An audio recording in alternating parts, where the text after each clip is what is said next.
Los invito a abrir sus Biblias en la epístola del apóstol Pablo a los Romanos y vamos a leer del capítulo 14, versículo 1 al capítulo 15, versículo 13. En realidad, hoy nos corresponde la última sección de esta unidad de pensamiento, que es en el capítulo 15, versículos del 7 al 13. Pero lo que vamos a hacer es a leer toda la unidad de pensamiento, cuán larga es. Vamos a repasar lo que ya hemos visto y vamos a insertar las cosas nuevas que nos trae esta última sección 15 del 7 al 13. Así que comencemos con la lectura de la palabra de Dios. Muy atentos, por favor, es una sección larga, requiere vuestra atención. Esto dice el Señor: recibid al débil en la fe, pero no para contender sobre opiniones, porque uno cree que se ha de comer de todo, otro que es débil come legumbres. El que come no menosprecia al que no come, y el que no come no juzgue al que come, porque Dios le ha recibido. ¿Tú quién eres que juzgas al criado ajeno?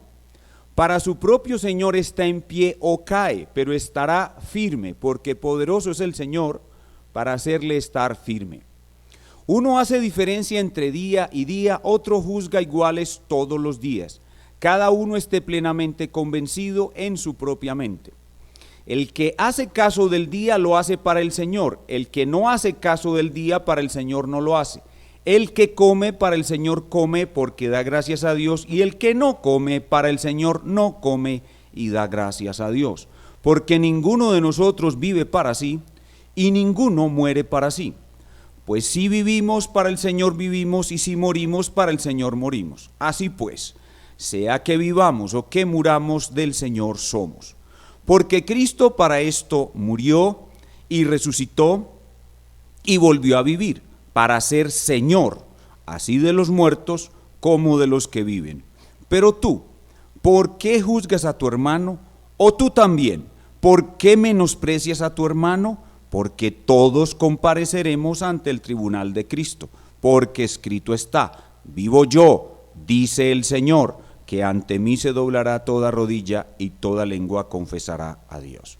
De manera que cada uno de nosotros dará a Dios cuenta de sí. Así que ya no nos juzguemos más los unos a los otros, sino más bien decidid no poner tropiezo u ocasión de caer al hermano.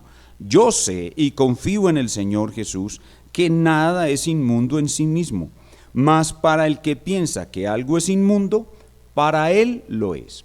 Pero si por causa de la comida tu hermano es contristado, ya no andas conforme al amor. No hagas que por la comida tuya se pierda aquel por quien Cristo murió. No sea pues vituperado vuestro bien, porque el reino de Dios no es comida ni bebida, sino justicia, paz y gozo en el Espíritu Santo. Porque el que en esto sirve a Cristo agrada a Dios y es aprobado por los hombres. Así que sigamos lo que contribuye a la paz y a la mutua edificación.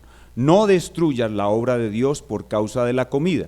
Todas las cosas a la verdad son limpias, pero es malo que el hombre haga tropezar a otros con lo que come. Bueno es no comer carne ni beber vino, ni nada en que tu hermano tropiece, o se ofenda, o se debilite. ¿Tienes tu fe? Tenla para contigo delante de Dios. Bienaventurado el que no se condena a sí mismo en lo que aprueba. Pero el que duda sobre lo que come es condenado porque no lo hace con fe, y todo lo que no proviene de fe es pecado.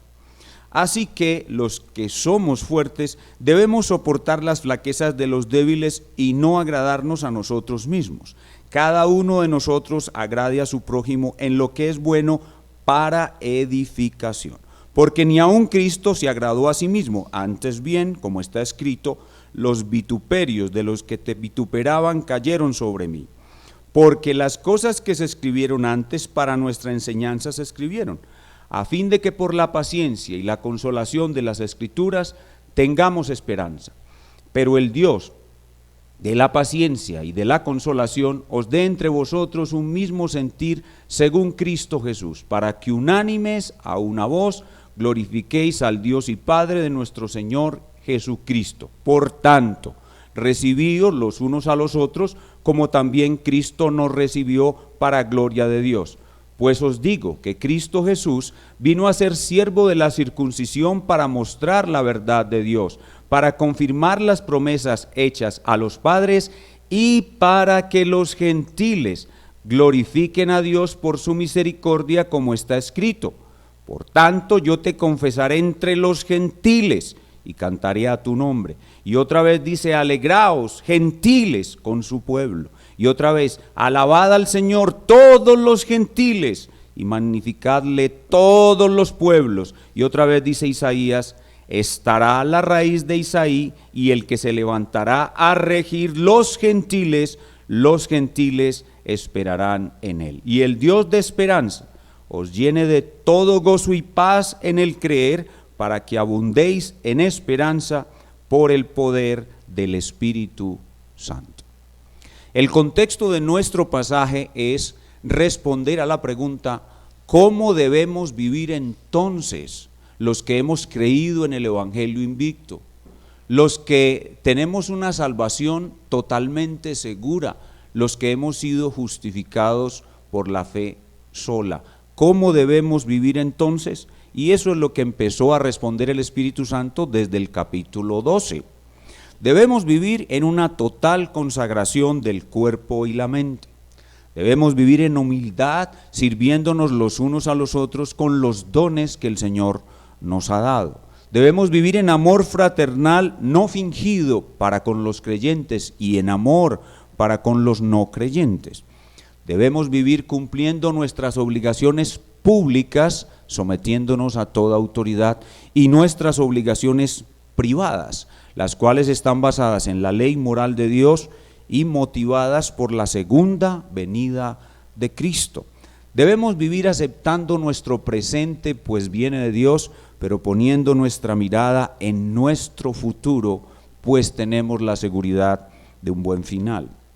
Y dentro de ese amor fraternal no fingido, que nosotros los hermanos en la fe nos debemos los unos a los otros, hay un asunto especial, que es lo que trata nuestro tema, nuestro texto: las diferencias de conciencia que tenemos entre nosotros los cristianos en conductas que la Biblia ni condena ni ordena, cosas neutras, cosas adiáfora o cosas indiferenciadas. Dichas diferencias de conciencia nos clasifican como creyentes débiles o fuertes. La palabra débil o fuerte nada tiene que ver con la madurez del creyente, solo con la instrucción de la conciencia. Los débiles son los que no tienen libertad cristiana, libertad de conciencia, los que creen que son pecado ciertas conductas que en realidad no lo son. En la iglesia de Roma eran los creyentes de trasfondo judío que seguían atados a la ley ceremonial judía. Y los fuertes son los que sí tienen libertad de conciencia, los que saben que Cristo los hizo libres de dicha ley ceremonial y de todo cargo de conciencia innecesario. Y en la iglesia de Roma eran los creyentes convertidos de otras naciones. El amor fraternal no fingido entonces debe ser mostrado también en la tolerancia de esas diferencias, en la instrucción de la conciencia entre creyentes, para poder mantener la unidad de la iglesia, algo muy, muy importante para nosotros. El tema pues de nuestro pasaje es el mandato del amor fraternal no fingido entre creyentes, aplicado al terreno de las diferencias de conciencia en cosas neutras. En otras palabras, el amor y la libertad de conciencia entre los justificados por la fe sola. Y el título que le hemos dado a nuestra exposición en esta mañana es Libertad de conciencia en el Evangelio invicto 3 o tercera parte. 3 o tercera parte porque hemos visto 2 enseñanzas anteriores en toda esta sección. La primera la di yo, la segunda el hermano Lisandro y la tercera la estoy dando yo esta mañana. ¿Qué tan importante será este tema que el apóstol Pablo le dedica tantos versículos? La palabra clave sin duda de nuestro estudio es la palabra conciencia. La conciencia es un juez que Dios puso, un juez interno que Dios nos puso a todos, y automático, que solo sabe dos palabras: condenado o absuelto. Y de la conciencia puede surgir una palabra que puede ser nueva para muchos, que es la palabra escrúpulo. Escrúpulo es un dictamen condenatorio de la conciencia. Tener escrúpulo es tener algo por pecaminoso. Y en nuestro pasaje vemos 4 enseñanzas esparcidas por todo el pasaje sobre libertad de conciencia. 4 enseñanzas esparcidas por todo el pasaje sobre la libertad de conciencia. 4. Primero, mandatos sobre libertad de conciencia. Están esparcidos por todo el pasaje. Segundo, razones sobre libertad de conciencia, esparcidas. Tercero, ejemplos. Estos ejemplos están en 14.2 y 14.5 y 6. Ejemplos de libertad de conciencia. Y finalmente, deseos apostólicos relacionados con libertad de conciencia. 15 del 5 y 6 y 15.13. 4 cosas pues: mandatos, razones, ejemplos y deseos apostólicos sobre la libertad de conciencia. Este pasaje fue escrito en el siglo I, pero es una carta de navegación para la iglesia de todos los siglos. Lo que vamos a hacer entonces es a ir repasando lo que ya hemos visto y vamos a insertar lo nuevo que nos trae la última sección, que es 15 del 7 al 13. Comencemos repasando. Primero, mandatos sobre libertad de conciencia. Mandatos. En la primera enseñanza vimos 2 mandatos, uno para cada uno para el fuerte y uno para el débil. Primero, el mandato para el fuerte. Al fuerte, Dios le dice: recibe al débil, es decir, acéptalo como miembro, ámalo, y debes demostrárselo de la siguiente manera. Veamos otra vez 14.1. Este es el mandato de Dios para el fuerte: recibid al débil en la fe y demuéstraselo de esta manera, pero no para contender sobre opiniones. También vimos en este mandato, que es muy importante para el fuerte, no menospreciar al débil. Verso 3. El que come, ese es el fuerte, no menosprecie al que no come. Entonces, recíbelo, no lo menosprecies, y lo más importante, decide nunca ponerle tropiezo u ocasión de caer. Veamos el verso 13. Así que ya no nos juzguemos más los unos a los otros, sino más bien decidid, aquí viene el mandato para el fuerte, no poner tropiezo u ocasión de caer al hermano. Yo sé y confío en el Señor Jesús que nada es inmundo en sí mismo, mas para el que piensa que algo es inmundo, para él lo es. Pero si por causa de la comida tu hermano es contristado, ya no andas conforme al amor, el mandato es el amor. No hagas que por la comida tuya se pierda, no es perder la salvación, es extraviarse. Aquel por quien Cristo murió, no sea pues vituperado vuestro bien. Así que el fuerte debe recibir al débil, debe no menospreciarlo y de ninguna manera debe causarle tropiezo, haciendo lo que él sabe que es lícito delante del hermano débil. En los versículos 20 al 23 se repite la misma idea, solo vamos a mirar el versículo 22 y voy a presentarles una paráfrasis de ese versículo. 22. ¿Tienes tú fe? Tenla para contigo delante de Dios. Bienaventurado el que no se condena a sí mismo en lo que aprueba. Escuchen mi paráfrasis de este pasaje. 22. ¿Tienes tú libertad de conciencia? Ahí la palabra fe significa libertad de conciencia. ¿Tienes tú libertad de conciencia? Disfrútala en privado. Tenla para contigo mismo delante de Dios. Esa es mi paráfrasis de esa frase. Disfrútala en privado delante de Dios. No la uses cuando tu hermano débil está presente, porque delante de él tu libertad terminará haciéndote cometer un pecado. El mandato para el fuerte se repite muchas veces en el pasaje. Miren cómo lo repite en el 15.1. Así que los que somos fuertes debemos soportar las flaquezas de los débiles y no agradarnos a nosotros mismos.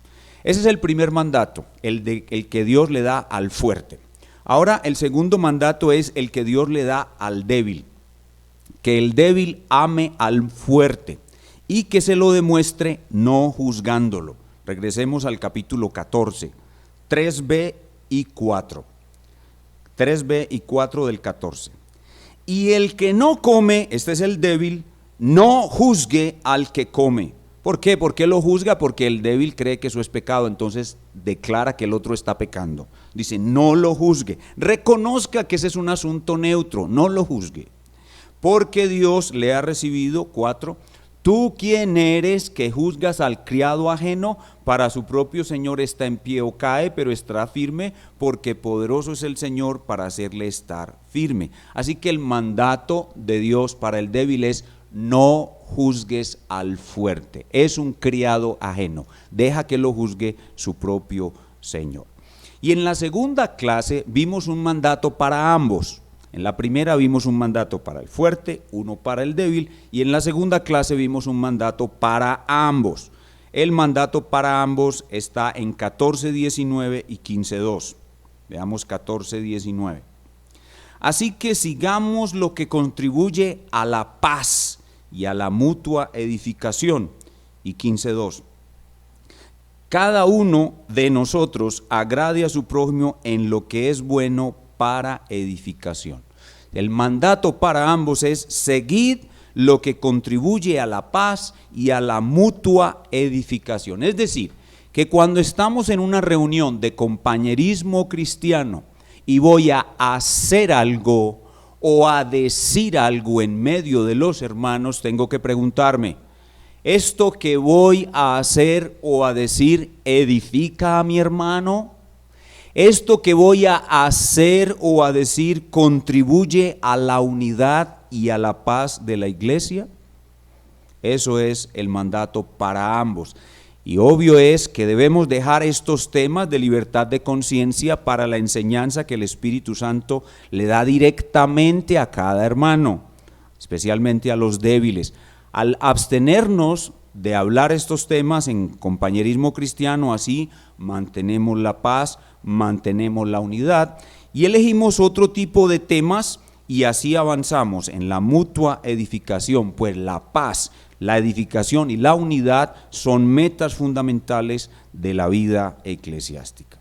Aquí insertamos algo que añade la parte final del pasaje que nos toca en el día de hoy. Vean 15:7. Por tanto, recibíos los unos a los otros, como también Cristo nos recibió para la gloria de Dios. Aquí está concluyendo la sección de mandatos. Y con esta frase, recibíos, está englobando todo lo que ha dicho. Recibíos, tal como lo dijo en 14:1 y 14:3. La palabra recibíos, les repito, significa toma a tu hermano para ti mismo. Es decir, él está tan unido a Cristo como tú, y tú estás unido a él, te guste o no. Así, recíbelo. Él es un miembro de Cristo tanto como tú. Tú y él están unidos a Jesús. Recíbelo, ámalo, acércate a él, sé hospitalario. No tengas ninguna reserva para con él. Incluye esto entonces mostrarle amor de todas las formas ya mencionadas. Esto es en relación con los mandamientos sobre libertad de conciencia. Que el fuerte ame al débil y se lo demuestre de estas maneras, que el débil ame al fuerte y se lo demuestre de estas maneras, y que ambos busquen solo lo que contribuye a la paz, a la mutua edificación y a la unidad de la iglesia. Ahora veamos en segundo lugar las razones que nos da el apóstol para obedecer estos mandamientos. Razones sobre libertad de conciencia. Vimos dos inicialmente en la primera clase: la imitación de Dios y la no usurpación del trono de Cristo como juez de cada uno. La imitación de Dios y la no usurpación del trono de Cristo como juez de cada uno. Primero, la imitación de Dios. Veamos otra vez 14:3. Dice, el que come no menosprecia al que no come, y el que no come no juzgue al que come. Y aquí viene la imitación de Dios, la razón porque Dios le ha recibido. La razón por la cual debemos obedecer estos mandatos de amor fraterno o mutuo es porque Dios ha recibido al fuerte tanto como al débil. Dios lo ha unido a él, Dios lo ha bautizado en su espíritu. Somos miembros de una familia. Por la imitación de lo que Dios ha hecho, yo debo unirlo a mí, hacerlo mi miembro, hacerlo mi familia, tal como Dios lo ha hecho, yo debo hacerlo. Primera razón, la imitación de Dios. Segunda razón, no usurpar el puesto de Cristo como juez. 14:4. ¿Tú quién eres que juzgas al criado ajeno? Para su propio Señor está en pie o cae, pero estará firme porque poderoso es el Señor para hacerle estar firme. Versículo 10, 14:10. Pero tú, ¿por qué juzgas a tu hermano? O tú también, ¿por qué menosprecias a tu hermano? Porque todos compareceremos ante el tribunal de Cristo. Porque escrito está, vivo yo, dice el Señor, que ante mí se doblará toda rodilla y toda lengua confesará a Dios. De manera que cada uno de nosotros dará cuenta a Dios de sí. Así que, especialmente el débil debe no usurpar el lugar de Cristo en el juicio del fuerte. El fuerte es un criado ajeno, no debes juzgarlo porque en el trono de juicio del fuerte está sentado solo Cristo y tú no te puedes sentar ahí. Cosa muy diferente si el débil ve al fuerte cometer un pecado, una violación de la ley de Dios. No estamos hablando, esto de usurpar el trono de Cristo es solo con cosas neutras. Cuando hay una violación de la ley de Dios, el débil debe cumplir el protocolo de Mateo 18 del 15 al 17. En la segunda clase se añadió otra razón, una tercera razón para soportar a los débiles indefinidamente. En la sesión de preguntas y respuestas que tuvimos el domingo, algunos hermanos hicieron la pregunta de cuánto tiempo había que soportar al débil, y el pastor Alejandro sabiamente nos respondió indefinidamente. Así que hay una tercera razón para soportar a los débiles indefinidamente, y es la imitación de Cristo. La imitación de Cristo. Vean conmigo 15:3. Porque ni aun Cristo se agradó a sí mismo, antes bien como está escrito, los vituperios de los que te vituperaban cayeron sobre mí. ¿Cuánto tiempo tiene que soportar Cristo los pecados que nosotros cometemos todos los días hasta que nos muramos? ¿Cuánto tiempo tenemos que soportar los fuertes a los débiles hasta que nos muramos nosotros o el débil? Indefinidamente. Imitamos al Señor Jesucristo, así como Él nos soporta y soportó tantos reproches para poder salvarnos, así también nosotros soportamos a los débiles. Pastor, pero es que eso es muy duro, muy difícil. Pero el apóstol continúa diciendo, para eso tenemos las Escrituras que nos consuelan. Versículo 4.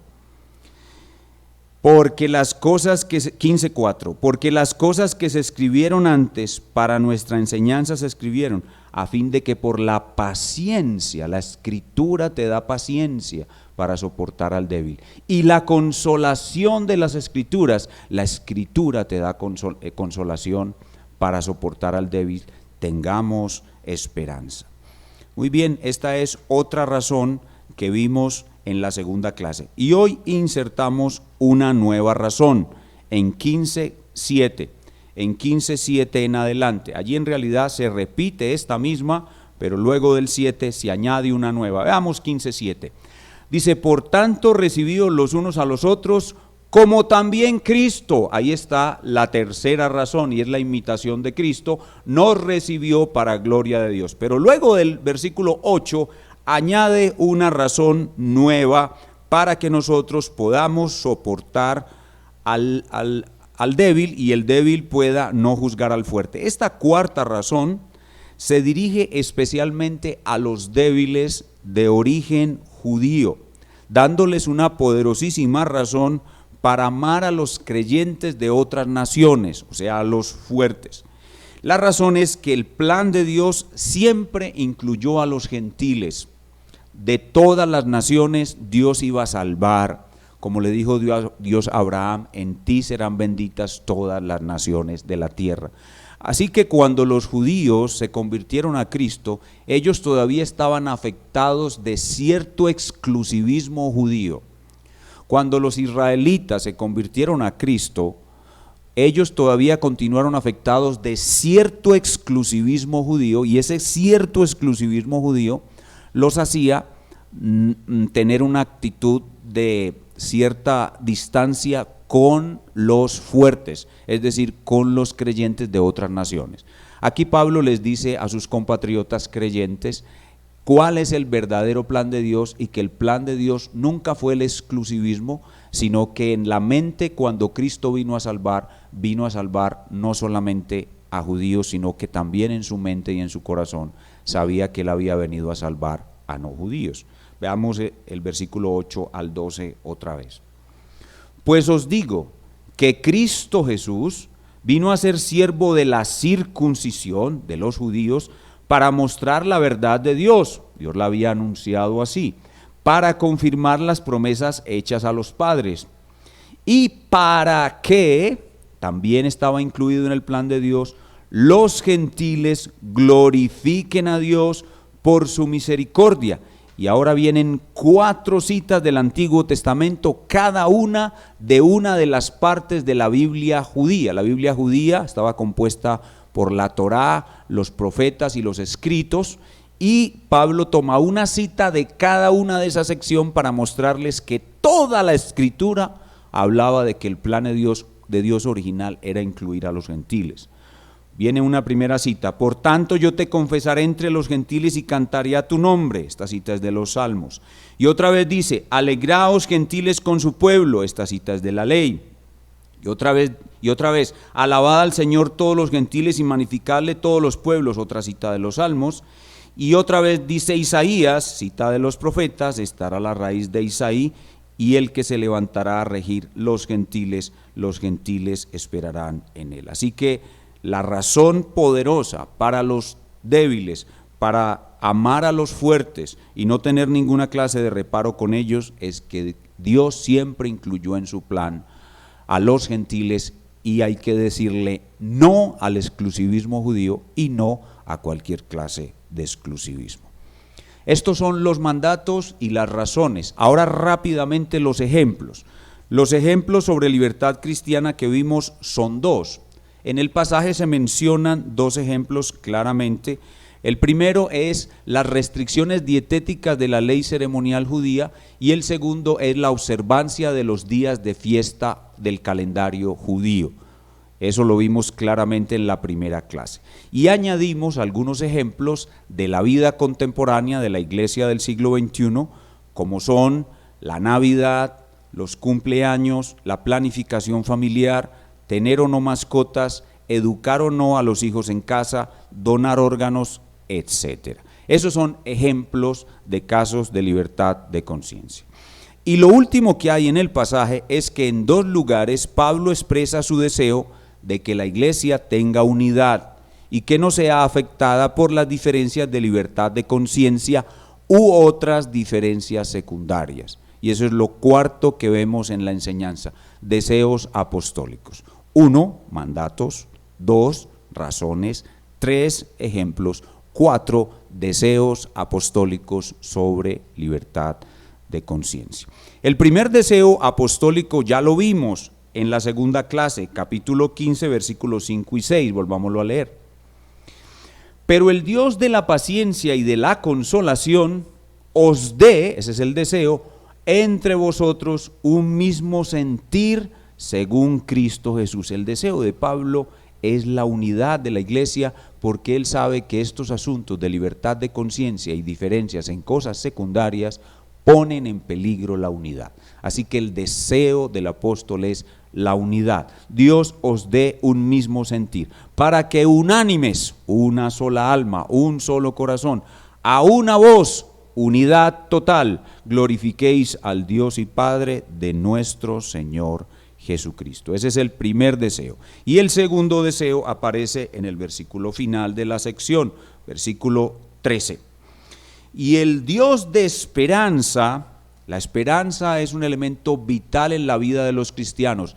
Los cristianos tenemos fe porque Dios nos ha asegurado un buen final y una esperanza inmarcesible de que ese final llegará. Así que Pablo dice, Dios os dé esperanza. Resulta que cuando nosotros andamos en disputas, sobre asuntos secundarios y de libertad de conciencia, se pierde la unidad, se pierde la paz y mengua la esperanza. Nos afecta a todos en la iglesia.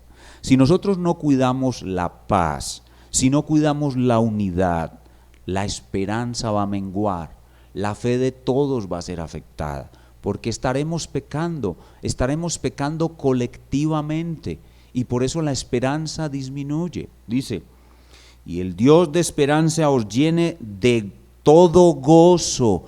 Cuando hay unidad, cuando podemos tolerar estas diferencias de conciencia, hay mucho gozo en la congregación. Os llene de todo gozo y paz en el creer. Cuando nosotros creemos que es nuestro Señor el que nos ha mandado a amarnos y el que nos ha mandado a tolerar estas diferencias, hay mucha paz, hay mucho gozo, para que abundéis en esperanza. Y lo que dije hace un momento, aumenta la esperanza.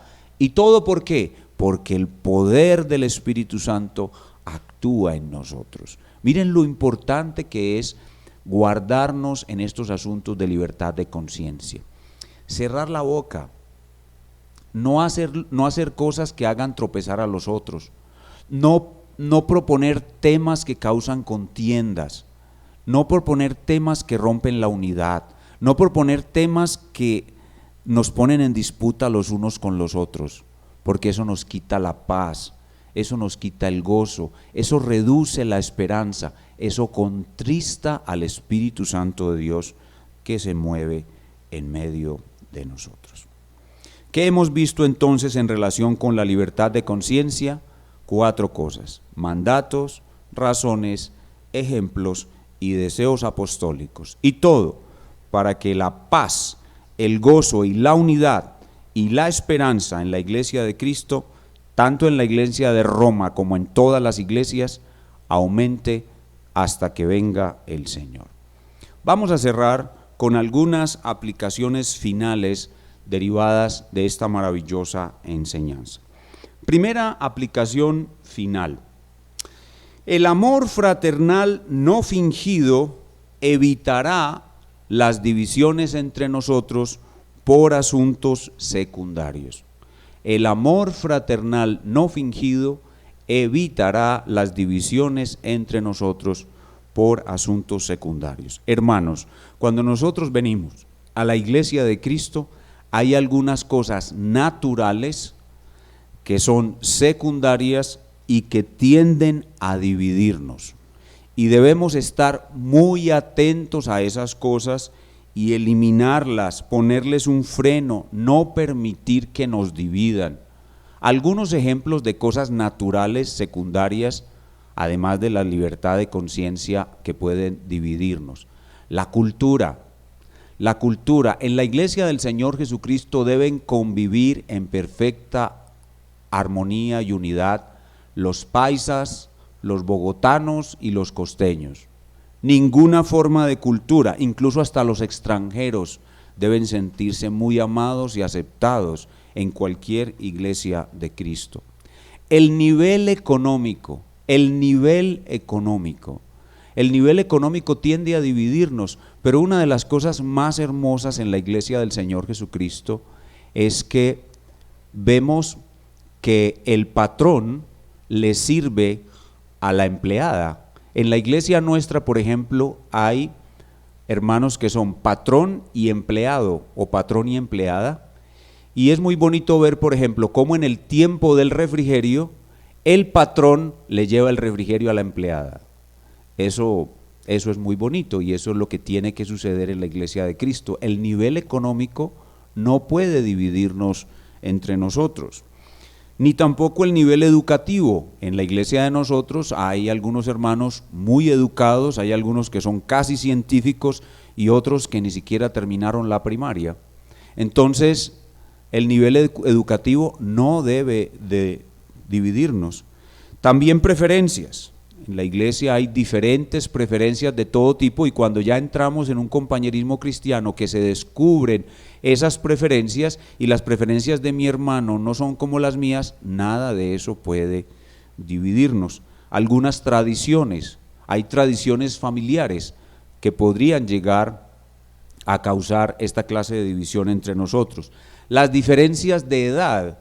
Las generaciones antiguas deben convivir en perfecta armonía y amor con las generaciones contemporáneas. Así que los más viejos entre la congregación no debemos decir, estos millennials no se los soporta nadie. No, de ninguna manera. Las generaciones no deben ser causa de división entre nosotros. Lo mismo las ideas políticas. Cuando llega la época de elecciones en nuestra congregación, se nota cierta tensión entre los uribistas y los antiuribistas. En una iglesia del Señor Jesucristo no deben dividirnos las ideas políticas y debemos convivir en perfecto amor y unidad los uribistas y los antiuribistas. ¿Por qué? Porque la cruz tiene más poder para unirnos que nuestras diferencias naturales para separarnos. ¿Cuántos dicen amén?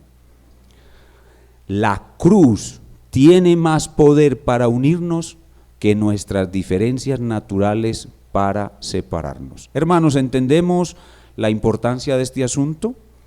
Identifiquemos pues la importancia de este asunto en nuestra iglesia y actuemos en conformidad con ese amor fraternal no fingido que se nos manda a tener aquí.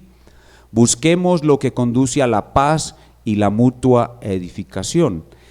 Y nosotros los pastores, y bueno, todos en general, podemos identificar quiénes son los hermanos débiles.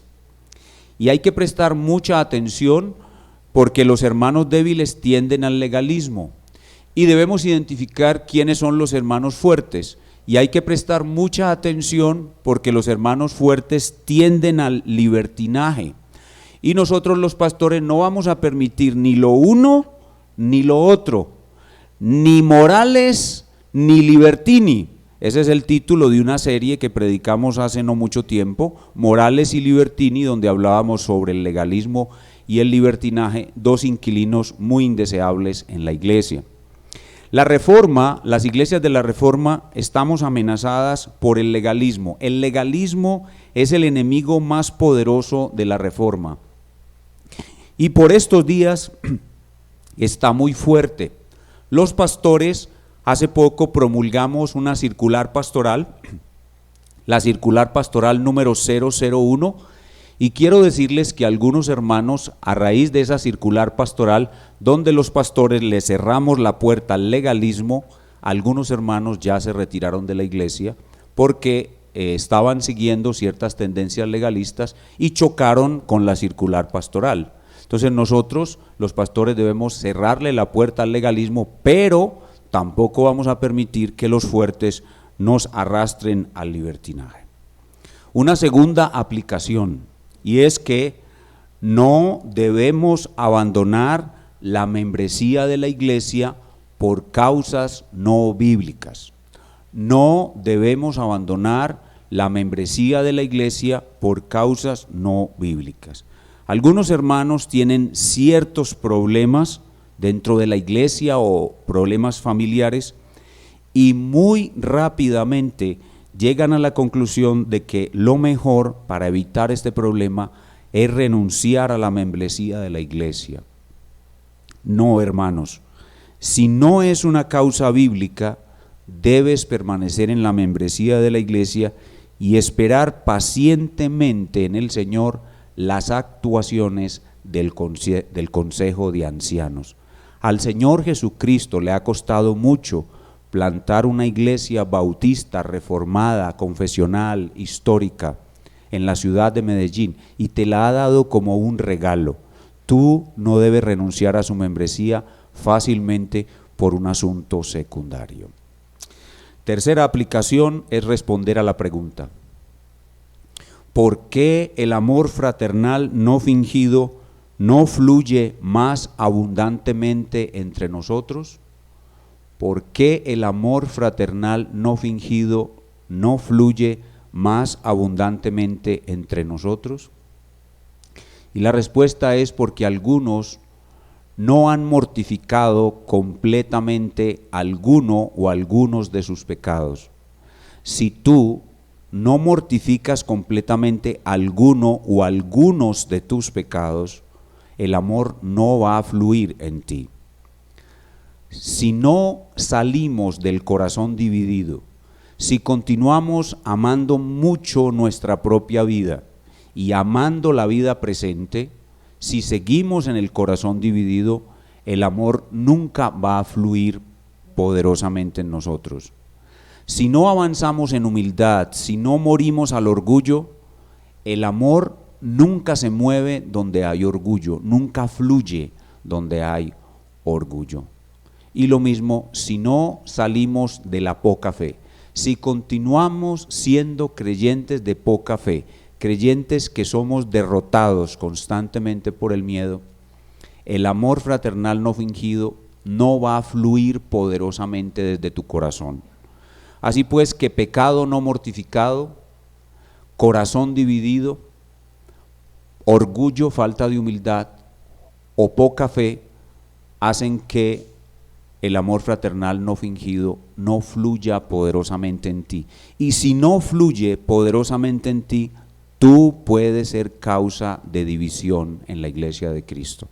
Tú, si tú no cuidas tu propia alma, si tú no trabajas en tu propia santificación, tú puedes llegar a dividir la iglesia de Cristo. Sea que te vayas de ella, cuando tú te vas de la iglesia sin causa bíblica, tú dividiste la iglesia porque le cortaste un miembro, el miembro eres tú y tú te amputaste a ti mismo de ella. Si no cuidas tu alma, si no avanzas en tu santificación, el amor fraternal no fluye y vas a estar todo el tiempo con el riesgo de ser tú quien causa una división en la iglesia de Cristo. A nuestros amigos que nos están contactando esta mañana, amigos, tu problema no es la libertad de conciencia. Tu problema, amigo querido, es la suciedad de conciencia. Tu conciencia está sucia. Tu conciencia te acusa de los muchos pecados que has cometido y quiere el Espíritu Santo acusarte más y más y más hasta hacer que tu conciencia te doblegue ante Cristo, reconociendo que has pecado mucho y que tu conciencia te declara culpable, que mereces el juicio de Dios.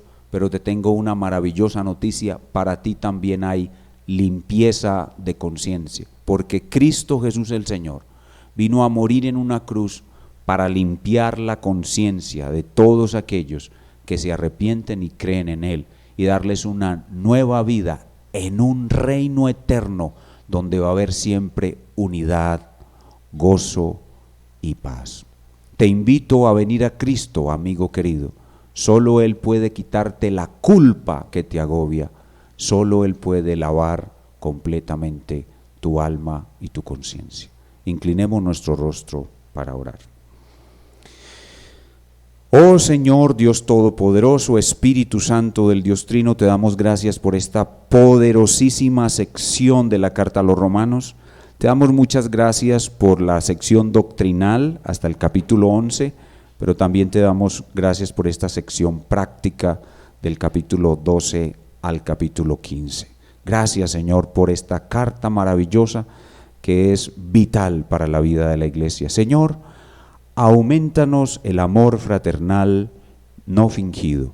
Ayúdanos a derrotar nuestros pecados para que fluya, a derrotar el corazón dividido para que fluya, a derrotar el orgullo para que fluya, a derrotar la poca fe para que fluya entre nosotros un amor fraternal no fingido y puedan convivir en perfecta armonía tanto el débil como el fuerte en la misma congregación. Y algunos que nos contactan en esta mañana sean salvados por la gracia de Cristo, te lo pedimos en su nombre santo. Amén.